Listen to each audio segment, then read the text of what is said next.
ফ্যাসিবাদ পুনরায় দেখা দিয়েছে বাংলাদেশে।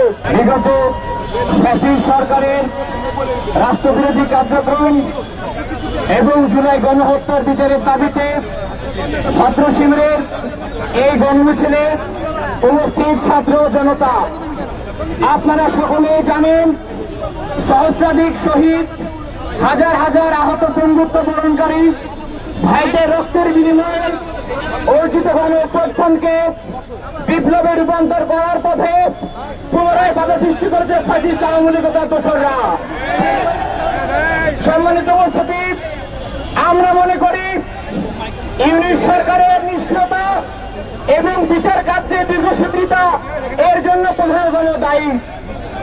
পাশাপাশি বাংলাদেশের একটি বৃহত্তর রাজনৈতিক শক্তি যারা সচিবালয়, বিশ্ববিদ্যালয়, বিচার কার্যালয় এবং গুরুত্বপূর্ণ প্রতিষ্ঠানের চেয়ার দখল করে আছে, তাদের রাজনৈতিক সদিচ্ছা এবং স্ট্যান্ডের কারণে আওয়ামী ফ্যাসিবাদ পুনরায় দেখা দিয়েছে বাংলাদেশে। আমরা মনে করি তাদের দলীয় স্ট্যান্ড এবং রাজনৈতিক কর্মসূচির মাধ্যমে পুনরায় দেশে জাতীয় ঐক্য নষ্ট হচ্ছে। আমাদের মধ্যে ফাটল সৃষ্টি হয়েছে, ভারতীয় আধিপত্যবাদের আবার দৌরাত্ম্য দেখা দিয়েছে। সম্মানিত উপস্থিতি, আমরা বলতে চাই যে ভারত আধিপত্যবাদ প্রত্যক্ষ পরোক্ষভাবে জুলাই গণহত্যায় জড়িত ছিল। যে আধিপত্যবাদ শেখ হাসিনাকে এবং তাদের মন্ত্রীদেরকে ভারতে আশ্রয় দিয়েছে, তাদের প্রেসক্রিপশনে কোন দল এদেশে চলুক আমরা সেটি চাই না।